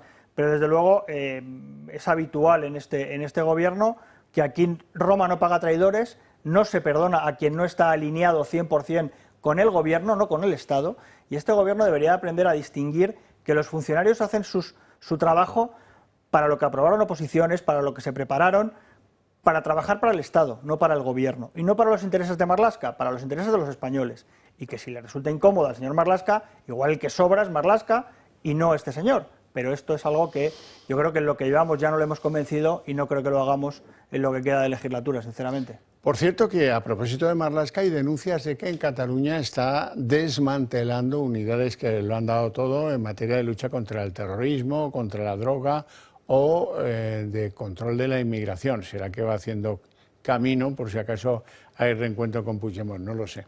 Bueno, ¿cómo ves tú, Alberto, lo del teniente coronel Balas? Una jugada maestra. Es una jugada maestra. Como hasta el 1 de enero de 2028 no entrará en vigor la modificación de la ley de enjuiciamiento criminal, que también le facilita el control absoluto de la UCO, pues de esta manera me quito al que manda. ¿Cómo me le quito? No quiero generar un escándalo porque el de Pérez de los Cobos me ha costado. Bueno, pues le asciendo, coronel, y encima, es como si le compensase por toda la investigación y todo el trabajo que está haciendo contra la corrupción. Ganan el relato, es que son buenísimos en ese sentido. Sí, son buenísimos. Hay que admitirlo. Esto es de primero de socialismo. Hay que admitirlo. Por cierto, ¿qué pensáis que terminará pasando con Mazón en Valencia? Hoy le advertía severamente Feijóo que tiene que dar explicaciones en las Cortes Valencianas y en el Senado de todas las discordancias de su agenda pública en los momentos trágicos de la Dana. La comida, el posterior, cuándo fue, cuándo vino, cuándo... en fin, que no puede estar pasivo mientras la juez de Catarroja pues sigue investigando, que tiene que salir a dar el paso. ¿Qué creéis que terminará pasando con Carlos Mazón? Bueno, pues absoluta normalidad democrática es lo que decía el presidente Feijóo. Cualquier líder político, cualquier responsable político con facultades de gestión pública tiene la obligación de rendir cuentas y responder a las preguntas de los ciudadanos y de la oposición, y eso es lo que se hace con transparencia en los parlamentos. En España cada vez se hace menos porque Pedro Sánchez es un líder que no se somete a ese control, pero el resto, y sobre todo en el Partido Popular, tenemos muy interiorizado que, por supuesto, nuestra obligación siempre es responder las preguntas y dar explicaciones a aquello en lo que se nos exija, ¿no? Porque si no, esto no tiene ningún sentido. Bueno, ¿lo mantendrá entonces o no? Yo creo que es una decisión que compete al propio Mazón, al propio presidente. Alberto, ya me has contestado. Bueno, los números darán o quitarán razones si Carlos Mazón se debe de presentar. Al final, cualquier partido político, en este caso es el Partido Popular, pero entiendo que responde a ciertos números que las propias encuestas les darán. Bueno, pero ya hemos visto encuestas. ¿Qué haríais vosotros si tuvierais el mando de esa situación? Pues si yo tuviera el mando de esa situación, mantendría a una persona en tanto en cuanto la justicia no le hubiera condenado por unos hechos irregulares, no voy a decir delictivos, irregulares en su gestión, o hubiera, porque parece ser que el 80% de los fallecidos fueron fallecidos en la zona del Barranco del Pollo, y el Barranco del Pollo, el gobierno de España no hizo las reformas que debieran haber sido hechas, por lo tanto la responsabilidad en cualquier caso sí. Mazón tendrá responsabilidad con toda seguridad. Ahora bien, no puede ser equiparable una responsabilidad y otra. Yo creo que los números nos van a dar o quitar candidatos. Bueno, iremos viendo. No acabo de tener claro si lo van a mantener o no lo van a mantener, porque si esto va a ser agónico, más vale terminar cuanto antes, en mi opinión, porque es como lo que decía Elena Francis, hija mía, vale más ponerse una vez colorada que 1000 amarilla. Y lo dejo ahí con mi agradecimiento a mis invitados por estar aquí, pasándolo bien para ustedes y contándoles lo que opinan sobre las cosas. Eso sí, agradecidos eternamente por su interés y su paciencia, y por eso tienen premio. A la vuelta de publicidad, el día en 30 minutos.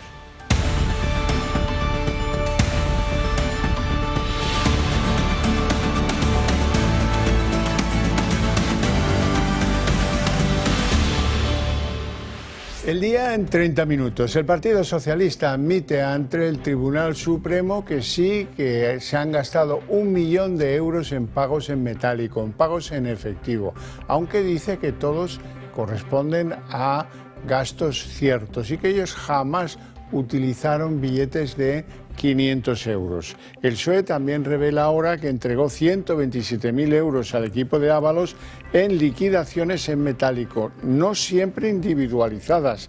Esto es lo más llamativo de la afirmación del Partido Socialista. Parece que esto es una operación de control de daños previa a las declaraciones mañana de su exgerente y de la amable repartidora de los sobres, Celia Rodríguez. Y en lo político y el Partido Socialista encaja ese portazo de los de Junts. Los de Puigdemont hoy se reafirman en su paso a la oposición. Dicen que la ruptura va a ser total y va a ser en todos los frentes.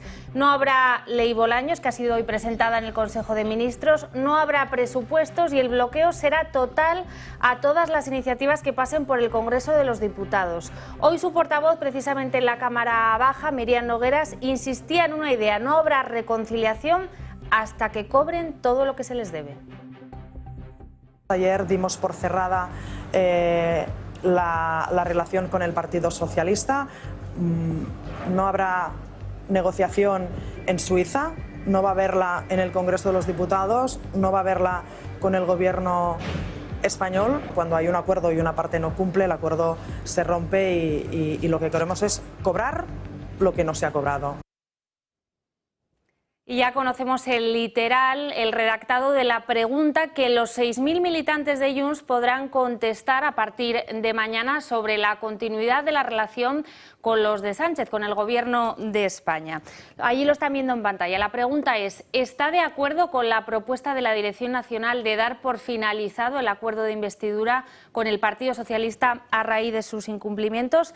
Se trata, como ven, de un redactado neutro, abierto, que deja la puerta abierta a acuerdos puntuales con el PSOE, como anunciaba y adelantaba ayer Puigdemont, y que por tanto da cierto aire al Gobierno. La consulta va a ser vinculante.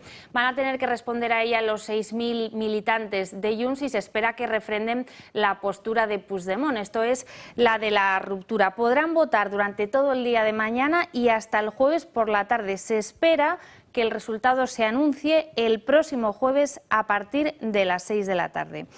Y entre tanto, hoy el Gobierno intenta encajar ese golpe, esa ruptura de Junts, e intenta fingir normalidad ante una oposición en el Congreso de los Diputados que sigue creciendo y que con ese paso de Junts ya acumula hasta 178 diputados en contra. Hay muchos factores y muchas votaciones ahora que penden de un hilo. Hoy el Gobierno anunciaba esa ley Bolaños, pero sobre todo lo urgente en estos momentos son los presupuestos generales del Estado. Si ya era difícil aprobarlos antes del órdago de Puigdemont, ahora ya son prácticamente imposibles. Algunos de los socios de Pedro Sánchez ya anuncian que creen que no se va a agotar la legislatura.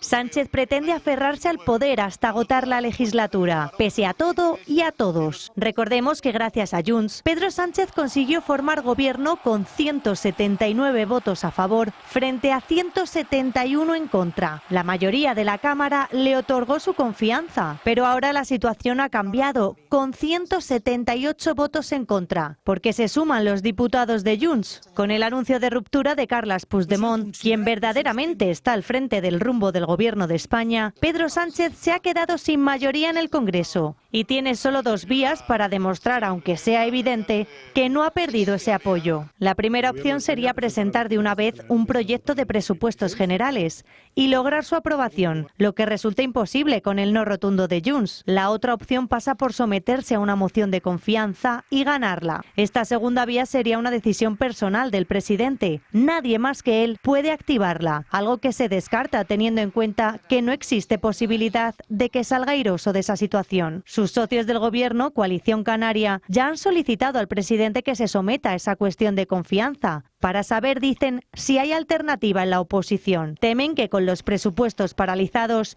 el futuro de Canarias también se vea comprometido. Otro de sus socios, uno de los más fieles, el PNV, habla de una legislatura que no es sostenible en el tiempo.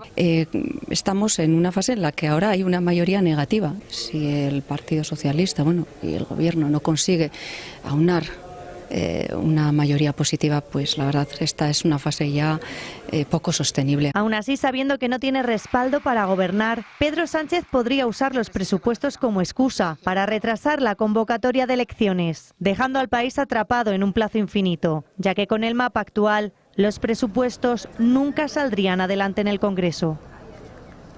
Dice el refrán español que en tiempos de tribulación más vale no hacer mudanzas. Pues bien, aquí es todo lo contrario. El Gobierno utiliza sus propios planes para tratar de aparentar que no está pasando nada. Moncloa presentaba hoy la reforma Bolaños sobre la justicia, la que da a la Fiscalía el poder sobre la UCO, por ejemplo, la que acaba con las acusaciones particulares y populares en los procedimientos, la que entrega a los fiscales el poder absoluto y total de la instrucción en los juzgados y, por cierto, la que blinda a Álvaro García Ortiz.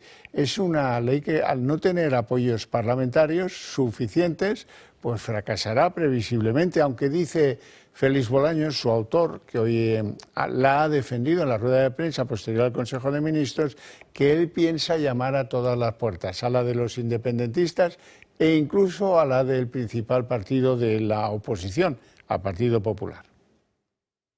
El Consejo de Ministros ha dado el primer paso para reformar la ley de enjuiciamiento criminal. Han tenido que pasar 12 papas, 4 reyes, 2 presidentes de la República, 2 dictadores, 44 presidentes del Gobierno y 106 ministros de Justicia para que hoy el Consejo de Ministros apruebe la nueva Ley de Enjuiciamiento Criminal que agiliza, que moderniza y que europeiza nuestro proceso penal. El ministro Bolaños saca pecho de esta norma que lleva su sello. Sin embargo, la reforma está generando polémica. Por primera vez, la investigación penal pasará a estar dirigida por la Fiscalía en lugar de por los jueces. Con la norma también se regula la acusación popular. Ya no podrán ejercer este papel las personas jurídicas públicas, los partidos políticos, los sindicatos o las asociaciones que dependen de ellos. Un punto que no convence a sus socios de Sumar. Incluso las asociaciones judiciales avisan del alto riesgo de politización de la justicia. Entregar la instrucción de las investigaciones penales a los fiscales sin previamente garantizar su autonomía real implica un enorme riesgo de politización. Una ley así exige garantizar la imparcialidad de los fiscales y al mismo tiempo un amplio consenso que hoy no existe. Resulta muy llamativo el momento escogido por el Gobierno para sacar adelante esta reforma. Recuerden que faltan apenas unos días para que se abra el juicio oral contra el fiscal general del Estado y la situación de Pedro Sánchez, cercado por la corrupción en su entorno. Sin embargo, para aprobar la reforma, el Ejecutivo de Sánchez necesitará recabar todos los apoyos necesarios en el Congreso, algo que el Gobierno no tiene garantizado en estos momentos tras la ruptura definitiva de Junts. Aún así, desde el Gobierno hacen oídos sordos y obvian la realidad. Bolaños asegura que llamará a todos los partidos para sacar adelante la ley de enjuiciamiento criminal. No se equivoquen, el no de Junts es coherente con sus electores, que viven desatendidos o desentendidos, mejor dicho, de la gobernabilidad de España. Una moción de censura, eso no es de su incumbencia. Ellos en España tienen lo que tienen, 7 diputados que luchan por Cataluña y para Cataluña. Por mucho que el Gobierno actúe como si nada hubiera cambiado, eso no es cierto. Tarde o temprano tendrán que entender que hoy hay 178 diputados en la oposición y que no van a apoyar ni los presupuestos ni la última maravilla del Gobierno, que es esta ley Bolaños, que lo tuerce o lo retuerce todo en el mundo judicial. La actitud del Gobierno es puro postureo. En el improbable caso de que los de Sánchez presenten presupuestos, saben que será para que se encallen en el Congreso. ¿Qué gana Sánchez con todo esto? Pues que no insistan en que él no se atreve a presentar los presupuestos, eso si acaso, aunque en la práctica suponga que al no disponer de esos presupuestos va a tener que continuar con los actuales, que ya vienen muy estrechos para todos. Hoy Bolaños, también en fase autista, dice que la gran reforma de la justicia saldrá adelante porque van a llamar a todas las puertas, incluida la del Partido Popular. Vamos, un absurdo. Así las cosas, aunque en público todo es vamos a sudar la camiseta y ya veréis cómo esto le podemos dar la vuelta, la verdad es que se trata de una tomadura de pelo, como dice Miriam Nogueras. Bajar a la realidad va a ser rápido, se van a caer, sí, sí. Depende de la ley de la gravedad, que será la que consolide eso que dice la Nogueras, que romper es romper y no tiene otros adjetivos posibles. Y el Partido Socialista justifica ahora los descuadres en los pagos a Ábalos con que esos gastos eran para todo su equipo y no solo para el exministro.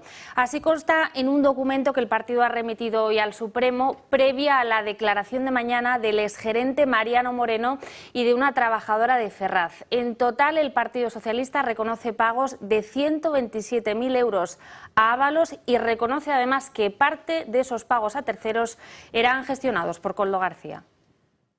El PSOE sacó 1 millón de euros en efectivo de sus cuentas para gastos del partido entre 2017 y 2024. Así aparece en el escrito que han remitido a Leopoldo Puente, el juez del Tribunal Supremo que investiga la presunta trama que cobraba comisiones a cambio de adjudicaciones públicas, de la que formarían parte el exsecretario de Organización, Santos Cerdán, el exministro de Transportes, José Luis Ábalos, y su asesor, Koldo García. Esta es la segunda documentación que aporta el partido, porque en la primera la UCO identificó pagos a Ábalos y a Koldo que no estaban registrados. Recordemos que existen conversaciones en las que Koldo se refiere a bonos en efectivo que no aparecen en la documentación original de Ferraz. Ahora aportan nueva información, en concreto 39 justificantes bancarios, y aseguran que el millón de euros retirado es una cantidad mínima frente al presupuesto total del partido. Tratan de despejar de nuevo las dudas sobre su contabilidad, señalando en el documento presentado que algunos de los pagos cuestionados por la UCO habrían sido gestionados a través de Koldo García para su reparto dentro del equipo de Secretaría de Organización, que del millón el importe destinado alcanzó los 127.000 euros, pero aseguran que no fue dinero entregado directamente a él ni a Ábalos. El PSOE aclara además que estos movimientos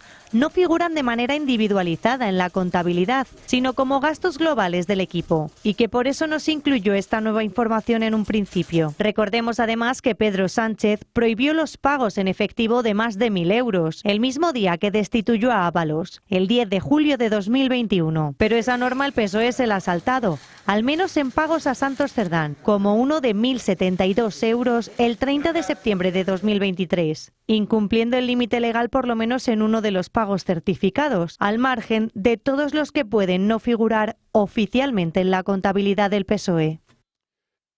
Por cuarta vez el juez deniega la libertad a Santos Cerdán, que como saben está en la prisión de Soto del Real. El exsecretario de Organización del PSOE pues podría suponer un riesgo porque podría alterar datos o elementos esenciales para la investigación. Eso es lo que escribe el magistrado Leopoldo Puente en el auto que descarta ponerle en libertad. También dice que no ha habido en ningún caso agravios comparativos entre su situación y la de Ábalos y Koldo. Según el auto, dice el juez que Cerdán puede estar en conocimiento de datos o elementos esenciales que pudieran ser alterados, mientras que Ábalos y Koldo pues tal vez los ignoran.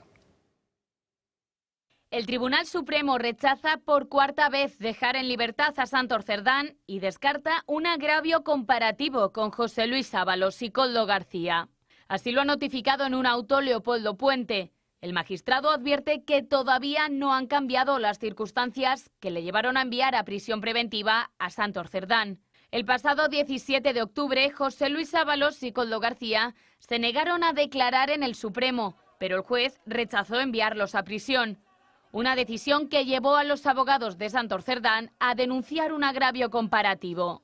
Ahora Leopoldo Puente se ha manifestado al respecto. El magistrado justifica la prisión de Cerdán en la posición funcional que éste ocupó en la presunta trama corrupta y cree que puede tener conocimiento de datos o elementos cruciales que Ábalos y Koldo podrían ignorar. En definitiva, Puente cree que Cerdán puede alterar, ocultar o destruir pruebas y recuerda que los indicios apuntan a que el exsecretario socialista pudo ser la persona que negociaba con los pagadores y después recibía los cobros. Por lo tanto, Puente es muy claro en este auto. Para el magistrado, Cerdán es la persona que tendría conocimiento completo y quien podría dificultar el devenir de la investigación. Y entre las peticiones denegadas por el Supremo está también la solicitud de nulidad y archivo de la causa que planteó la defensa de Koldo y a la que se sumaron los letrados de Ábalos y del constructor José Ruz. Puente también ha rechazado expulsar a los partidos políticos que ejercen la acusación popular en el caso Koldo. Y el adelanto electoral en Extremadura ha agitado el tablero político y podría arrastrar ahora a otras comunidades del Partido Popular. María Guardiola compartía hasta ayer calendario electoral con Jorge Azcón, pero el bloqueo de Vox a las cuentas precipitó la llamada a las urnas. En Aragón la situación es idéntica. Vox amenaza también con tumbar los presupuestos, pero el PP en este caso quiere agotar, llevar al límite las negociaciones. Castilla y León y Andalucía irán a las urnas el año que viene, en 2026, previsiblemente en marzo y en junio. Ninguno de los presidentes baraja el adelanto electoral, aunque la situación de Moreno Bonilla, ojo, podría cambiar tras la crisis de los cribados de cáncer de mama. Bueno, iba a ser Miguel Ángel Gallardo, el jefe, el que acunó al hermano del presidente en la Diputación de Badajoz, el candidato del PSOE en las próximas elecciones autonómicas de Extremadura que tendrán lugar el 21 de diciembre. Esto resulta bien paradójico, aunque está pendiente de que sea ratificado por el Comité Regional. No se prevén problemas en ese sentido.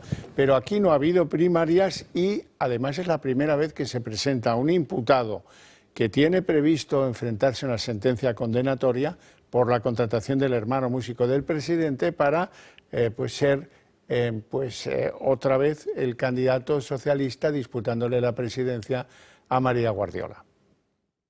Yo más que nunca hoy estoy ilusionado, tengo fuerzas y sobre todo tengo ambición porque esta tierra cambie.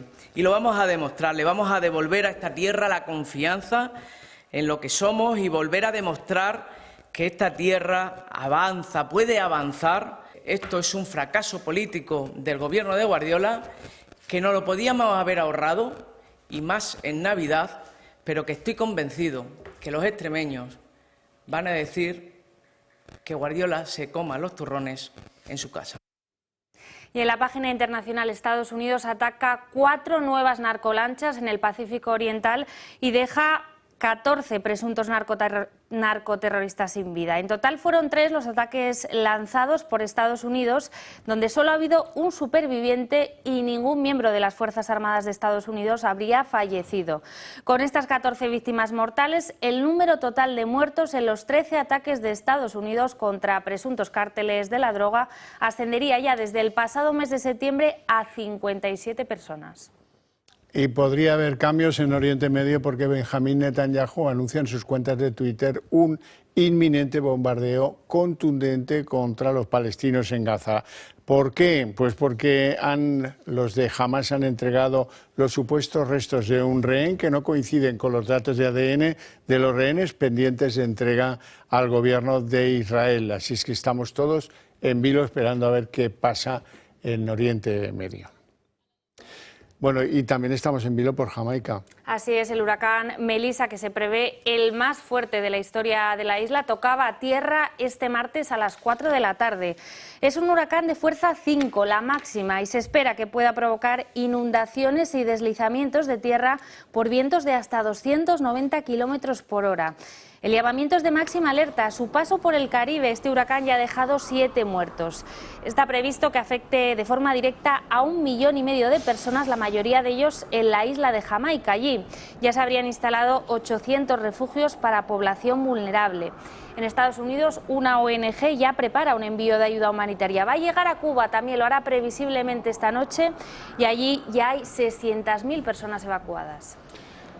Y hasta aquí el día en 30 minutos. Les deseamos una feliz noche a todos los que nos siguen y si continúan la sesión del Toro Televisión hoy, pues espectacular, ¿no? Pues sí, les emplazamos a que vean ese gato al agua desde Valencia por ese aniversario de la Dana, que mañana les contaremos con detalle, aquí también en la redacción abierta. Que pasen buena noche.